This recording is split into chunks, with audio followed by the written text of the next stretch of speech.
Selamünaleyküm arkadaşlar. Herkese merhaba, hoş geldiniz bu arada. Canlı çıkmış, daha doğrusu gerçek olan açılmış işaretlerin bizim işaretlerle uyuşup uyuşmadığı hakkında ikinci programımızı yaptık. Geçen canlıda bir arkadaşımız girdi. Bakın benim şu görmüş olduğum gözleri görüyorsunuz. Bir keçi yavrusu bu arkadaşlar. Oğlak başıyla beraber. Ben benziyor mu demiştim. Hâlâ, işaret vardır. Burada bir kanal oyma var. Artı bu toprak altından çıktı. 20 santim. Bu toprak altından çıktıktan sonra küçücüktü. Şahsa dedim ki aç, bu çok kocaman bir kaya çıkacak ana kaya olarak ve bunun altında göstermiş olduğum, bakın siz karar verin. Arkadaşımız oradan yorum yaptı. En son tam kapanırken yaptı. Cevabını verecektim. Bizim bir falusumuz vardı kocaman. Yani bir insan boyunda. Onu bile görmekte zorlanan bu arkadaşa şu görmüş olduğumuz keçi oğlak yavrusunu ben göstereyim. Yakın bakın, iyi görüyorsunuz, kulağında V işareti, bir göz burada, bir göz burada ve sadece kafası yapılmış. Ben hani şahsın buranın altına inmemesi için, hemen bir kazı yapmaması için böyle hızlı hızlı geçtim. Şöyle göstereyim arkadaşlar, görüyorsunuz değil mi? İnşallah sen de izliyorsundur.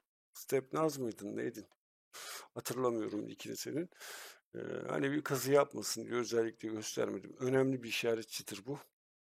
Aranan bir işaretçidir, o kadar söyleyeyim.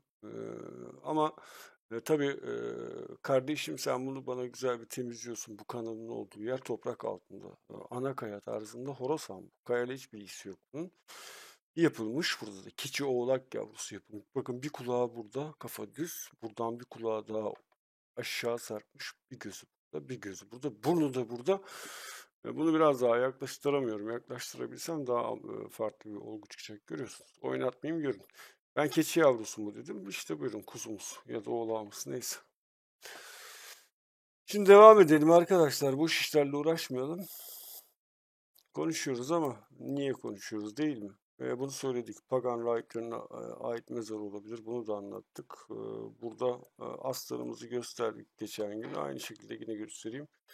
Bakın, çıta aslında bu. Aslan değil. Aslan değil. İmparatorların yanlarında avcı çıtalar olurdu. Göz, bakın böyle gidiyor ve ayağına doğru buradan da devam ediyor. Urartu ve Roma imparatorlarının yanlarında çitalar olurdu. Özbekistan bölgesinde de daha evvelden anlatmış olduğumuz gibi uzaktan çizeyim. Dün anlattık da tam olarak net çizmemişim demek ki. Akıllarda bir soru kalmasın, işaret kalmasın.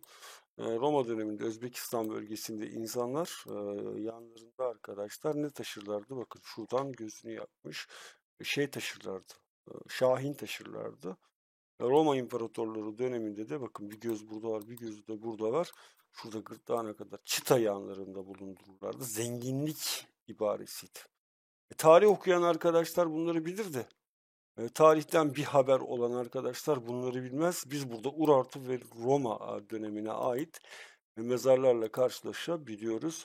Çıta çok önemli bir olguydu. Zenginlik göstergesiydi. Biz bunu daha evvelden defalarca anlattık. O da buraya bakıyor. Burası da açılmak suretiyle açıldı.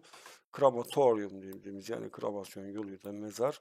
Arkeolog kardeşlerimiz bunların ne anlama geldiğini bilirler ama bilirler yani diyelim. Kafayı görürsünüz. Bir göz burada, bir göz burada. Bakın ağzına kadar muazzam yapmış. Kulağını bile yapmış burada. Görüyorsunuz değil mi? Bak, kafası yapısı, kulak ama özel yapılmış. Hemen ön açılmak suretiyle alınmış.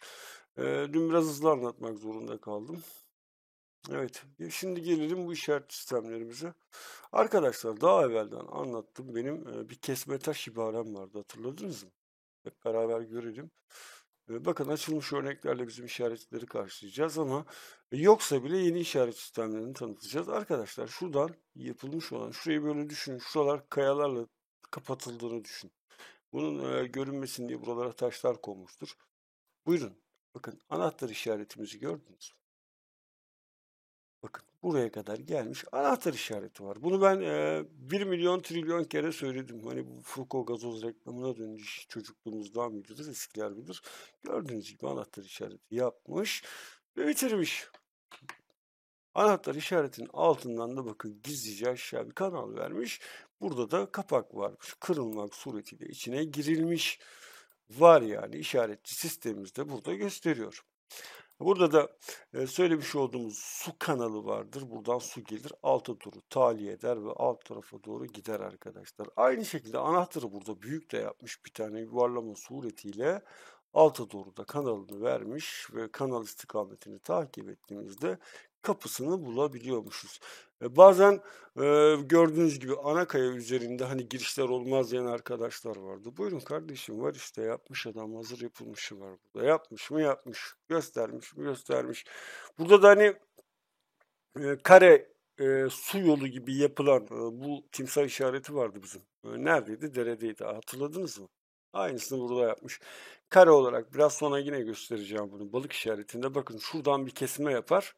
Şuradan da bir oyma yapar. Şurası bir ark gibi olur. Kare ark gibi olur ve bize yön gösterir diyordum ya arkadaşlar. İşte burada karşımızda var. Çizeyim isterseniz hemen. Pardon bu arada. Özür dilerim. Pardon. Gördüğünüz gibi aynı bu işareti yaptığında ben ne diyordum size? Bu işaretin göstermiş olduğu istikamet anahtarı da burada yuvarlamayla beraber yapmış. Bakın görüyorsunuz. Burada da anahtar ikinci anahtarımızı yapmış. Buradan altar olur kanıtmış. Burada da anahtar yine burada bakın. Şuradan şöyle anahtar yapmış arkadaşlar. Girişi söyleyen bir işaret sistemidir. Direkt olarak yapmış mı? Ya. Konuşmanın anlamı var mı? Yok. Çünkü yapılmışın üzerine bizim konuşmamız yersiz olurdu. Yapılmış çünkü var ortada. Bazı bir takım şeyler görüyorum ben onları söyleyemiyorum. Hele ki bu şekilde yakından 200 kişi yayını izliyor örnek veriyorum. Bunun 50-60'ının kim olduğunu bilemiyoruz neticede. Son haddelerde hiç göremediği bir şey hakkında hemen oradan yorum yapabiliyor. Ama ben direkt olarak gösterdim yani şimdi. Kuzuyu da gösterdim, oğlağı da gösterdim. Arkadaşlar bakın bir şey anlatacağım size. Aynısıyla ben karşılaştım. Muazzam derecede çok tehlikeli. Bakın muazzam derecede çok tehlikeli ve burada bir kişi ölmüş arkadaşlar o kadar söyleyeyim. Burada ölen bir insan var. Bunun içine girmişler. Ölen bir insan var derken boş konuşmuyorum. Medyatik olarak haberlere çıkmış bir işaret sistemini gösteriyorum. Açılmış. Bakın neler olmuş. 4 kişi girmişler, 3 kişi çıkmışlar. Hatta içeride kaybolan şahsı bulamamışlar. Hâlâ ulaşılamamış. Cesetine de ulaşılamamış arkadaşlar. Yani naaşına ulaşılamamış şahsın. Neden biliyor musunuz?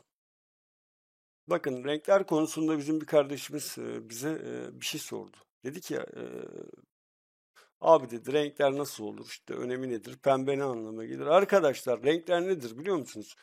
Renk eskiden boya pigmentleri, boyalar yani boya üretimi çok zordu.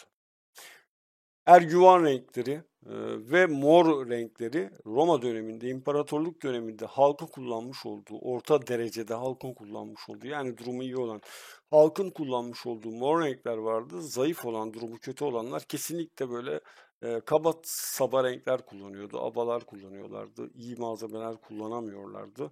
İpek yolu diye adını İpek yolu olarak koymuş yani kumaşın çok değerli, altından çok çok değerli olduğu yıllardan bahsediyoruz. Çünkü az bulunduğu için, bulunamadığı için bir de bunları renklendirmek çok zor. Tiran diye bir tane Tiran olması lazım. Tiran moru denir buna zaten. En değerlisi neydi biliyor musunuz bu renklerde? En değerlisinden bahsediyorum.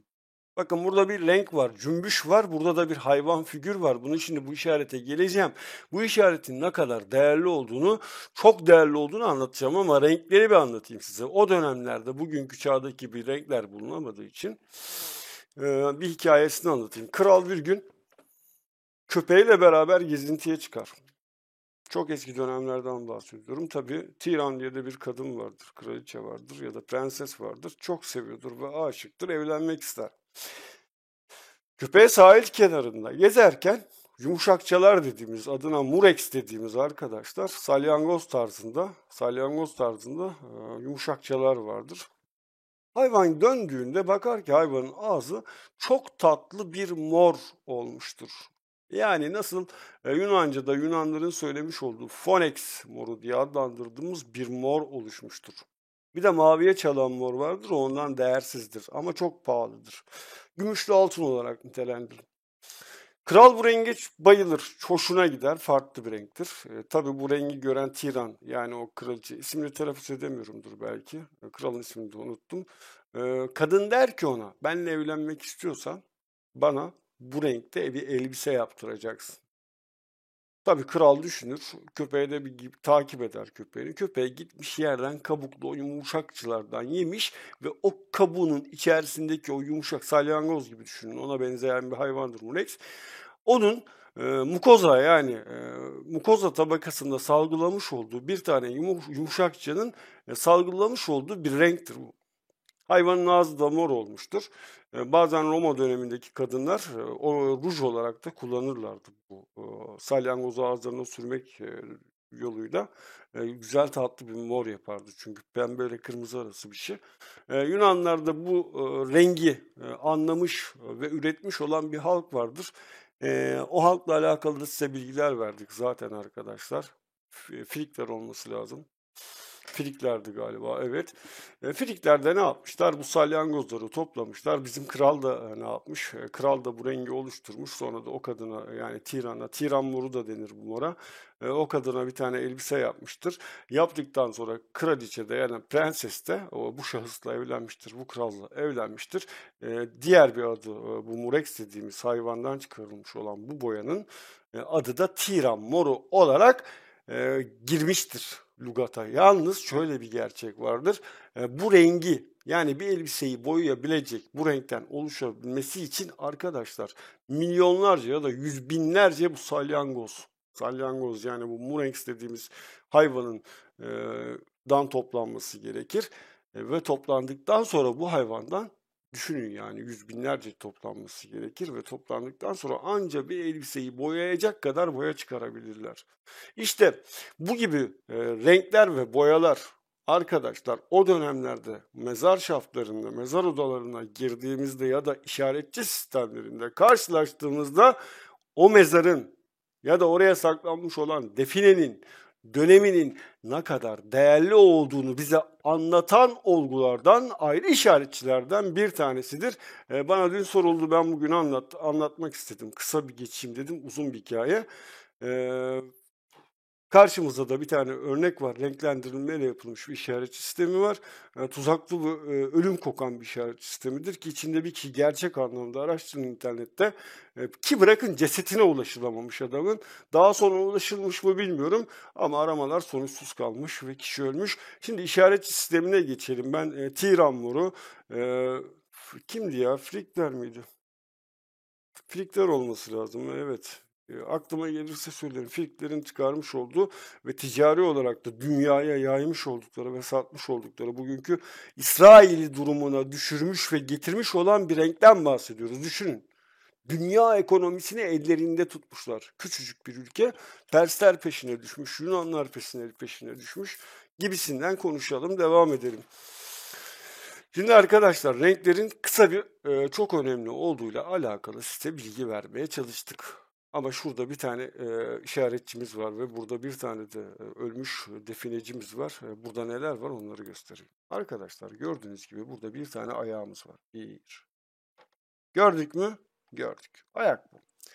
Ayağın altında boynuzuyla beraber bir tane boğamız var. Burada da bir insan yüzü var. İyi bakmanızı istiyorum. Bakın. Gördük mü? Tam mouse'un altına bak. İnsan yüzümüz var. 2. Ayağın altında burada mezarlar olduğunu söyleyen ayakla beraber çizerim şimdi fark etmez. Boynuz takip ediyorsunuz. Bu bir boğa kafası. Bu renklendirmeyle karşılaştığınızda burası tamamen bir Horasan yapıdır.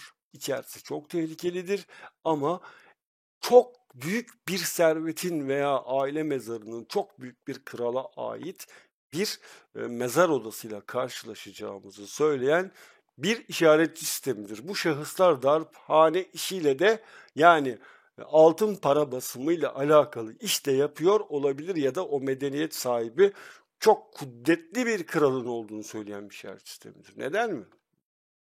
Nedenini söyleyemem. O kadar söylerim. Kusura bakmayın. Şurada görmüş olduğunuz ayak. Boğa kafası. Boğa kafası. Burada yani bunun içerisine girip de her baba yiğit parasını alamaz. 4 kişi girmiş, bir kişinin cesedi bile bulunamamış. Yani düşünün yani Akut içeri girmiş, kişinin cesetini bulamamış. Naaşını bulamamış diyeyim. Ceset biraz abese olmasın. Çünkü basına yayılmış bir olgu bu. Gördüğünüz gibi boğa. Boğanın kafasında kraliçe, kadın. Geriye geldiğimizde ayak işaretimiz, hilal yapılmış ve ayak, şimdi çizimlisini göstereceğim, hiç inanamayacaksınız.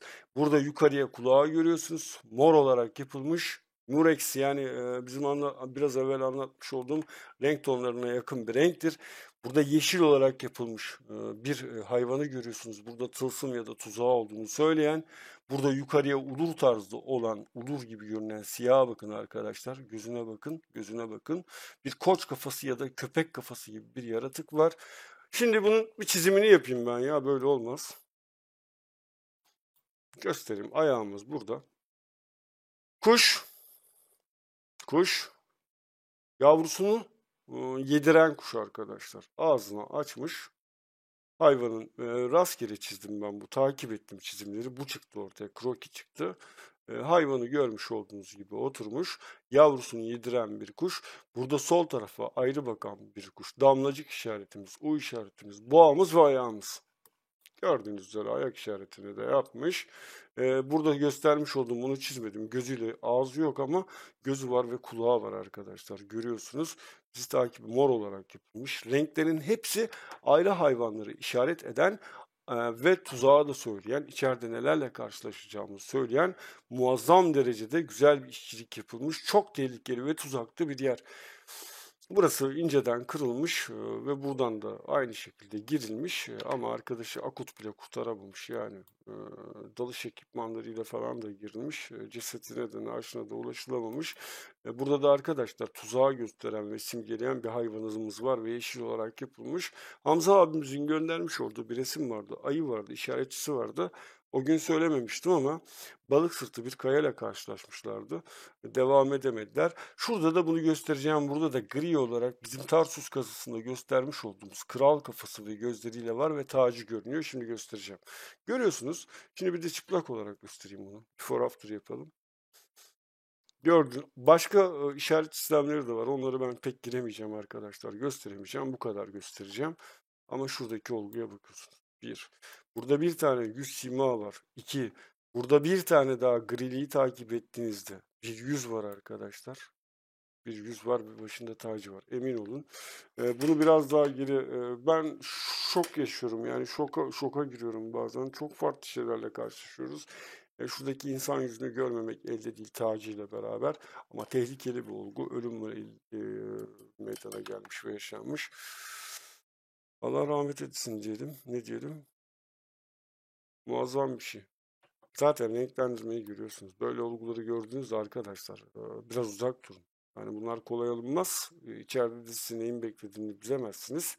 Ve çok tehlikelidir ve yaşanmış, girilmiş, ölüm yaşanmış hadisesi olmuş. Boğamız var. Çok yüklü miktarda bir servet olduğunu söylüyorum. O kadarını söyleyeyim. Daha neyini anlatayım yani. Buradaki hayvanımızı görüyorsunuz. Sarılmış, yeşil, yılan tarzında içeride tuzağın olduğunu söyleyen. Burada da kralımız tacıyla beraber yapılmış.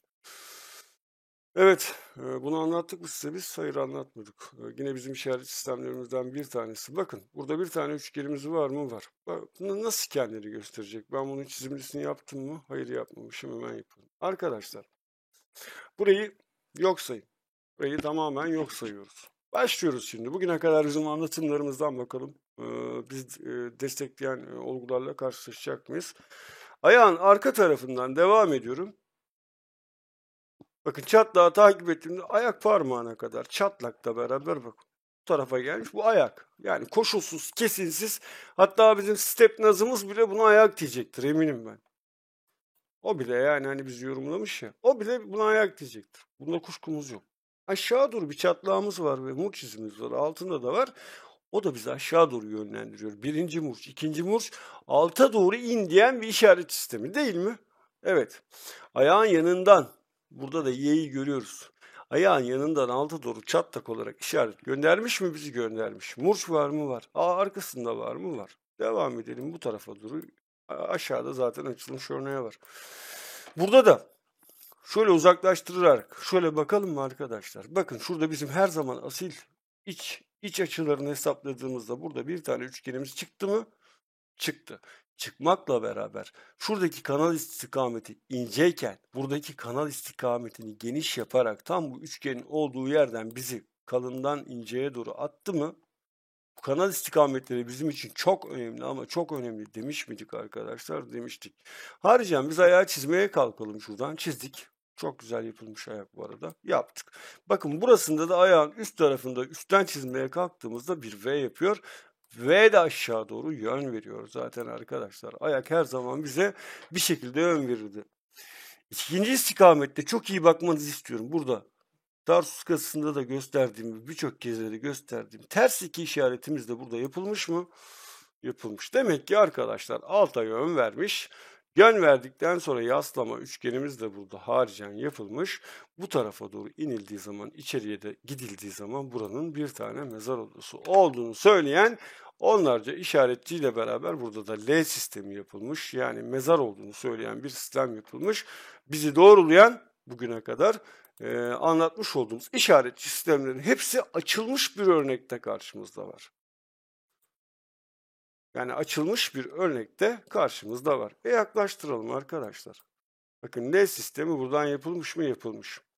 Burada içten bir çizgi çizdiğimizde bir üçgen yapılmış mı? Bariz yani. Köre sorsan göstersen bitir.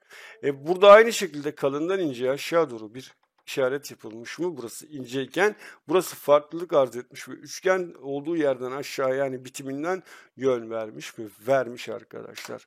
Burada da ayak istikameti ayak diyoruz. Yani mezar olduğunu söyler. Bazen de gömü olduğunu söyler. Para olduğunu söyler. Her zaman mezar değildir. Şu çizgiyi takip ettiğimde bana zaten hiçbir şey yapma gereği kalmıyor. Burada bir ayak işareti meydana geliyor mu? Geliyor. Ayağın uç kısmından devam ettik. Bu çizgiden gittiğimizden ayak. Buradan da aşağı doğru martı işareti yapmış. Bize yön vermiş mi? Girişi olduğunu söylemiş mi? Burada da bir murç, iki murçla beraber bazen böyle takip ederdik. Bazen göz olarak addederdik. Ama aşağı doğru hafif indiğimizde bakın buradan ve içe doğru bir yön vermiş. Yani işi bitirmiş. Bizim iki işaretledik bakın.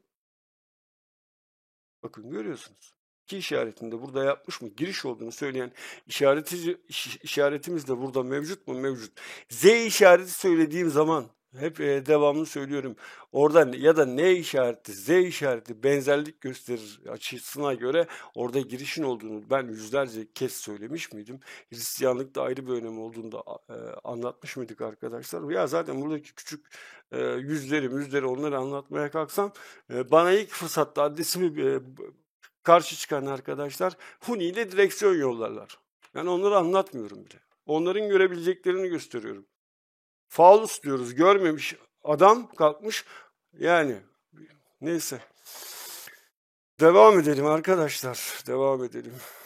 Burada anlatmış olduğumuz kremasyon demiş olduğumuz hani biraz evvel aslan vardı, şahin vardı. Buraya gömerler işte bütün bu istiridye olgusu sen bizim inci tanemizsin diyorum. Yani kesinliğim yok ama bu istiridye benzeyen olgularda aristokrat mezarları ve Urartu mezarlarıyla karşılaştık. Biliyorsunuz ki onların kibele tanrıları vardır. Tanrıça kibeleleri vardır. Bereket tanrısı önemlidir. Bakın ters test işareti burada net olarak göstermiş. Gördünüz mü? Bu da bizim işaret sistemlerimizden de hatırlayın. Bunun olduğu yerlerde ya döküldüğü yerden takip ederiz. Libasyon olarak algılarız. Dini inanışlarda farklılık gözetir. Ve olduğu yerlerde açıyla beraber bizi nereye atardı arkadaşlar? Nereye atardı? Mezara götürdü. Suyun döküldüğü yerde buraya gelir. Burada bir tane işaret yapar. Sağa gösterir, içeri girersin. Girmiş miyiz? Girmişiz. Bitirmiş miyiz? Bitirmişiz. Burada da o söylemiş olduğumuz hayvan açı farklılığı var. O da direkt olarak burayı gösteriyor. Ayakta ayakları, vücudu, yapısıyla beraber işi bitirmiş ve çok güzel işaret sistemi. Evet, başka vardı. Onlara da bakalım isterseniz. Bizim anlatmış olduğumuz bakın bazı kaya mezarlarının önünde kitabeleri, yazıları, şahsiyetle alakalı bilgiler veren olgular olur. Burada da gördüğünüz gibi Roma dönemine ait bir mezarla karşı karşıyayız. Bunlar çok kolaydır, açılır genelde. Ama bizim işaret sistemlerimiz de açılmasıyla beraber doğrulayacağını düşündüğüm bir olgu. Bakın saçları, yüzü, vücudu ve bir tahta oturmuş bir kadın simgesi var burada. Gördüğünüz gibi oturmuş, ayakları oturmuş. Vücudu kolu bu şekilde bu tarafta. Boyun yapısı çok güzel yapılmış. Bir kadın figürü var saçlarıyla beraber. Başında da bunun balık var arkadaşlar. Onu da o kadarını söyleyeyim. Şimdi açılmış örneğiyle beraber şöyle bakacağız. Uzaktan bu. Bunun bir yakın resmine bakın. Evet arkadaşlar bunun bir before after. Gördüğünüz üzere Gördüğünüz üzere. Bakın ne görüyoruz? Takip ettiğimizde 10 numara çok güzel bir balık işareti var. Ben size, çok eski programlarda ilk başladığımız, yani bundan 5 ay evvel başladığımda dedim ki bazen bir tavuk işareti görürsünüz. Küçükse yön verir, oradan gidersiniz ama bazen devasa yapılır. Tam ortasından, göbeğinden, kendi direkt içinden girersiniz. Bu ayı olur, tavuk olur, balık olur. Burada balığı yapmış görüyorsunuz arkadaşlar. Balık olarak Roma dönemi kültürüne ait bir inanış olduğunu, Bizans'ta da kullanıldığını size söyledim. İçine kaya mezarı işte gördüğünüz gibi girilmek suretiyle ve açılmak suretiyle girilmiş ve açılmış. Burada da kadının figürü yapılmış ve en enteresan bir şey göstereceğim size. Biraz evvel de gösterdim. Derede de gösterdim. Hep gösterdim. Geçenlerde bir kaya kası olgusunda da gösterdim. Ne var burada? Bir murç. Bir murç. Ne var burada? Hafiften eğimli bir çatlak var. Ne var burada? Bu tarafa. Yine aynı şekilde benim biraz evvel söylemiş olduğumuz bir işaret sistemini oluşturdu mu? Bakın. Şunu oluşturdu mu arkadaşlar? İlk programa başlarken de gösterdim mi? Deredeki kahverengi domuzun baktığı yerde yontma olarak yaptıklarını, yapıldığını da size geçenlerde anlattım mı? Bakın gördünüz değil mi? Murç izi hafif 5 derece açıyla aşağı inmiş, 5 derece açıyla sağa inmiş. Bir işaret sistemi var. Kendini de göstermiş. Burada da bunun kadın mezarı olduğunu bakın buradan görüyorum. Zaten buradan gördüm. Ama burada kadın iskelet kafasıyla beraber daha içerideki ölünün kim olduğunu bana kimsenin söylemesine gerek yok. İnternette var, araştırın. Ondan sonra deyin yanlış söylüyorsun. Burada kadın var. Gösteriyor yani. Kadın kafatası, kadın mezarı olduğunu düşündüğüm bir işaret sistemi olduğunu düşünüyorum. Yani açılmış mezar, kimin çıktığını bilmiyorum ama şu işaretten, şu kadın kafasından, iskelet kafadan burada bir bayan mezarı olduğunu, hatta burada oturan bayanın da aynı şekilde buradanın bir bayan mezarı olduğunu bana söyleyen bir işaret sistemi arkadaşlar. Evet, geçen vardı, Mardin'e selam olsun. Ördek ve yavrular işareti vardı, hatırladınız mı? Hatta Tolunay olması lazım. Tolunay'ın da bize göndermiş olduğu aynı böyle bir işaret var. Neydi? Barış ve Biçer isimleri aklıma gelmiyor. O bizi izliyorlardır. Onlarda da böyle bir işaret vardı. Bazen ilk zamanlar size söylemiyorduk. Bakın gördüğünüz gibi kafa arkasını ters dönmüş yumurtlamak üzere olan tavuk işaretinde ne dedim?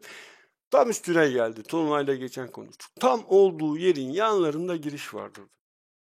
Peki bu işaretçi sistemini çevirdiğim zaman, şöyle durduğu zaman Arapça ha işaretine benzer ve olduğu yerin altlarında da giriş olabileceğini söylemiş miydim? Söyledim.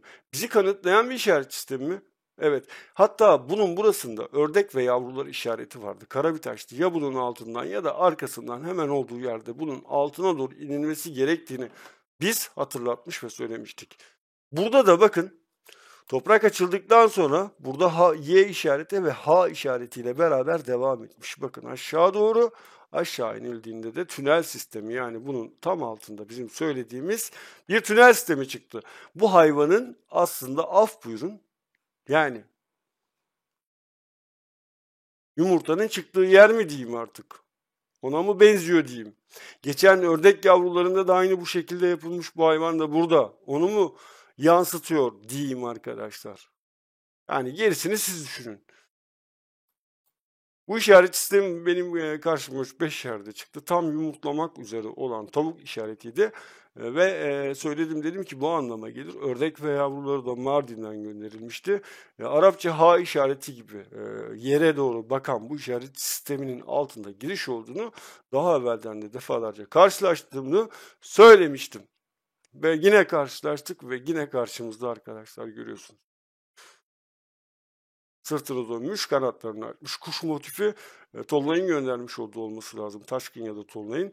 Arkasında tam yumurtası çıkacak şekildeydi olan işaretlerde işte Bingöl'de karşılaşılmış. Örneğin görüldüğü gibi altına tünel sistemi var ve altına girilmiş. Bu kadar basit. Arkadaşlar Bingöl'de yakalanmışlar zaten. Bunu biz haber sitelerinden aldığım, kullandığım bir fotoğraf. Dikkatimi çekti. Bizi doğrulayan bir işaret sistemi ne olduğunu size göstermek istedim. Bakalım başka var mı? Burada da bakın ölüm maskımız var, görüyorsunuz değil mi? 2 tane göz O yapmış ağız var. Bariz belli ortada, o da ağzını açmış alta doğru bakıyor. Görüyorsunuz. İşaretçi daha var mı? Evet. Gelelim buna. Arkeolojik kazılarda ve arkeolog kardeşlerimizin, kız kardeşlerimizin yapmış olduğu bir kazıyla beraber kazı çalışmalarımıza devam edelim. Bizim işaret sistemlerimiz bakalım bizim karşımıza çıkacak mı? Göründüğü üzere arkadaşlar bu boyama sistemleri ayrı bir işaret sistemidir. Daha hiç onlara girmedik. Hani derler ya, bu işin daha lo'su, daha bunun lolosu var derler. La'sı işte lo'su var anlamam da öyle bir hikaye vardır, fıkra vardır. Daha biz lo'sundayız. L'sine gelmedik. Gördüğünüz gibi daha bu şekilde boyama olarak yapılmış, bu da boyama olarak yapılmış işaret sistemleri vardır ve bunlar bizim ilk başta Murex dediğimiz Frigler dönemine ait ve Roma döneminde boyanın çok önem haiz ettiği, altından bile değerli olduğu, gümüşten değerli olduğu dönemlerle alakalı değer durumunu anlatan işaret sistemleridir. Mesela bir üçgen gördünüz, boyadan yapılmış. Üstünün ortasına da bir boyadan bir nokta atılmış. İşte orası hazine doldur arkadaşlar.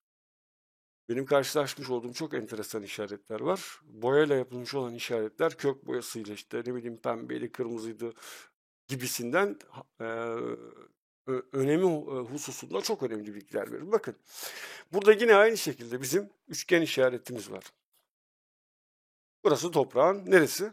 Bakın üçgen işaretimiz. Anlattığımız üçgen işareti üstü düzse, hatta bir tane YouTuber kardeşimiz bizi eleştirmişti bu konuda. Bakın burası üst tarafı geniş açı, burası daralan açı. Ben ne demiştim arkadaşlar? Yok ben antik kentlerini gezdim de üçgen bu anlama gelirdi. Al işte burada örneği var, yapılmışı var. Üstü geniş, altı daralan açı, alt tarafı gösteriyor. Nereyi göstermiş bu üçgen? Burası toprakla doluydu arkadaşlar. Burası toprakla doluydu. Arkeolog kardeşlerimizin çalışmasıyla beraber çıkarılmış önemli şahsiyetlere ait bir kaya mezar örneği. Bakın nereyi gösteriyor? Boyanmış. Bakın buradan başlamış bu tarafı göstermiş. Gördünüz mü? Direkt olarak buradaki toprak ayıklanmaya başlandığında bizim bir işaret sistemimiz daha vardı. Bir tane kardeşimiz yayınlanmasını istemedi. Bakın bu şekilde tırtıklı üçgenler yapılmıştı bir kaya üzerinde. Onun altı mezardı. Yayınla derse yayınlarım. Ben yayınlamadım. Kendisine yazdım hatta belki unuttum. Gördüğünüz gibi altı direkt olarak mezar odalarıyla. Biz bunları anlattık. Daha evvelden de söyledik. Bizi doğruladı mı? Doğruladı. Geri gelelim. Karataş'ın yapılmış olan siyah taşların üzeri çok ama çok önemlidir. Benim son noktalarda anlattığım bir işaretçi sistemi var. Buyurun. Altın işaretine, omega işaretine benzerdi. Bu ne dedik biz? Şu şekilde yapıldığında arkadaşlar, şu şekilde yapıldığında eşkıyaların da çok kullanmış olduğu bir işaret sistemidir. Eğer bu kaya üzerindeyse, ortada varsa bu kayanın içerisinde Horasan'la para arayacaksın. Eğer bu şekilde yapılmışsa değerli omega ya benzer kayanın eğer bir kaya üzerindeyse yine kayanın altında bir mezar girişi arayacaksın. Eğer bunun kollarından bir tanesinden 1 santim uzunsa o sana yön gösterir, girişi bulacaksın. Burada bizim daha evvelden anlatmış olduğumuz son nokta işaretlerin aynısı buyurun burada. Yapmış adam. Buyurun arkadaşlar. Buyurun görüyor musunuz? Çok güzel çalışmış. Devam etmiş. Burası biraz daha uzun bu tarafa getirmiş. Bir kanal sistemiyle alt tarafa doğru gönderip burayı göstermiş. İşaretçi bu şekilde sana göstermiş. Bunu da biz 3 ay evvel son nokta işaretçilerinde anlattık. Söyledik. Burada da doğruluğunu kanıtlıyoruz. Kanal sistemi yukarıda gördüğümüzde dikdörtgen yapılarda eğer böyle de tırtıklanma varsa, üçgenler varsa, aşağı V'ler varsa V'lerin altına inmemiz gerektiğini de söyledik. Bakın şurada şu boyama sistemi ben söylemeyeceğim. Yeni gönderilmiş bir işaret sistemi. Hatta bir kaya. Onu da mı göstereyim arkadaşlar? Şuna iyi bakar mısınız? Bakın çok iyi bakın. Onu da göstereceğim. Onu da göstereceğim. Ama şahsa şunu söyleyeyim. Kazılar yasaktır arkadaşlar. Kazan gibi durur. Kedi kafası gibi durur. Bakın. Kedi kafası gibi durur. Bunun altında girişler oluyor genelde. Şimdi ben onu da size göstereyim. O işareti ben özellikle söylemek istemedim. Bize yeni gönderildi. Bakın iyi bakın. Görüyor musunuz? Hitit güneşi gibi durur. Hani kedi kafası gibi durur arkadaşlar. Bu işaret sistemi burada boyayla yapılmış. Bakın bu da boyayla yapılmış. Bu da boyayla yapılmış bir işaret sistemi. Var bir iki tane daha onları anlatmaya artık gerek durmuyor. Yani şunu anlatmaya gerek duymuyorum. Ve diğerlerini anlatmaya gerek duymuyorum. Bir iki ufak tefek var. Başka anlatacağınız işaret var mı? Şimdi onu arayalım. Size gösterelim arkadaşlar.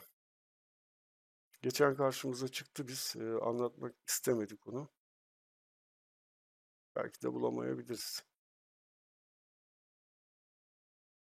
Devam edelim. Kusura bakmayın beklettiğim için, sonlardayız. Bakalım görecek miyiz?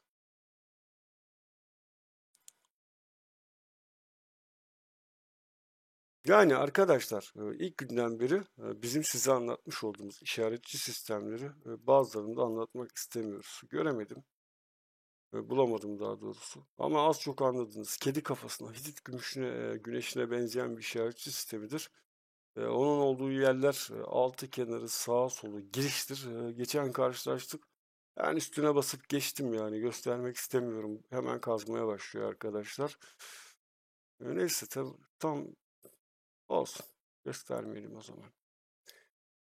Söylediğim gibi arkadaşlar, her gün saat 8.30'da yayınlarımız var. Canlı yayınlarımız var. İşte bu arkadaşlar, buyurun. Gördünüz mü? Oradaki, tam bitiriyordum, karşıma çıktı. Oradaki işaret sisteminin boyalısıydı. Bu kazıması. Görüyor musunuz? Bakın oradaki işaret, bakın şu çeperi görüyorsunuz. Oradaki işaret sisteminin bu kazıması. Bu da benim şahsımın çözmüş olduğu işaret sistemlerinden biridir arkadaşlar. Bunların olduğu yerlerin hemen yanı, sağ, solunda bakın yönler vermiş. Ben bu işaret sistemine özellikle girmek istemedim. Burada bir kaya mezar giriş olduğunu söyler. Bakın tesadüftür, ya buradan mı girersiniz, oradan mı, buradan mı? Artık gördük oradan. İnşallah kazmazsınız arkadaşlar. Dikkatli bir gözle bakarsanız bunun girişini bulursunuz. Aynı bu işareti orada boyalı olarak yapmışlar. Bu işaret uzaktan çekmiş olsa direkt olarak ne olduğuyla alakalı girişini de net olarak Allah'ın izniyle inşallah söyleyebiliriz. Sizleri çok seviyoruz. Şu kuzuyu bir daha göstereyim ya. Şu bizim, neredeydi o?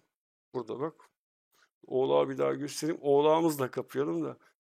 O arkadaş, hani oğlağa benzettik ya, görüyorsunuz. Gözleri, kulağı, düz kafası, bir kulağı, ağzı da burada. Arkadaşlar sizleri çok seviyoruz. Her zaman söylüyoruz, bu kaya ortaya çıkar, bu kaya tamamen orasan. Kaya hakkında pek yorum yapmak istemiyorum. Oğlağın yanında bir girişle alakalı da kalbe benzer bir işaret var. O benim böyle görüntüyü çok salladığım için sandı ki orada yoktur diye düşündü. Burada var, görünüyor zaten. Ben sadece şahsın kazmasını istemiyorum ama şahıs da kazacak bir insan değildir. Çünkü işçiliği çok ağır bu işin. Bir de kendi bahçesinde çıkmış. İstemiyorum, hani Allah korusun. Böyle durumlarda bilirsiniz, sit alan olguları falan vardır. Yakalanma olgusu tehlikelidir. Biz zaten bütün izleyenlerimize teşvik amaçlı anlatmıyoruz. Amacımız ve gayemiz insanlar kazı yapmasınlar. Sadece bilinçlensinler diye anlatıyoruz. Ve zaten bu toprak altından küçücük çıktı. Ben kayayı gördüm, dedim bu devasa bir kaya olacak dedim. Bu oda büyüklüğünün yarısı kadar. Yani daha ortada yok kaya. Kaya kendini göstermiş. Küreklere bakar mısınız? Daha devamı var bunun. Az çok biz ne olduğunu tahmin edebiliyoruz buradaki oğlaktan, keçiden, yavrusundan. Sizleri çok seviyoruz. Bilgi paylaştıkça çoğalır. Ben bu arada özellikle bizim yorum kısmına gelip yorum yapan, yani kanala faydası olması için çırpanan üçer beşer tane yorum yapan özellikle arkadaşlar var. Hepinizi seviyoruz. Ama onların uğraşları için onlara huzurunuzda teşekkür etmek istiyorum. Bilginin paylaşılmasını isteyen arkadaşlara, daha doğrusu kanalın bir yerlere gelmesini isteyen arkadaşlara ayrıca teşekkür. Ben farkındayım, fark edebiliyorum. Sizleri çok seviyoruz arkadaşlar. Hoşça kalın, iyi akşamlar.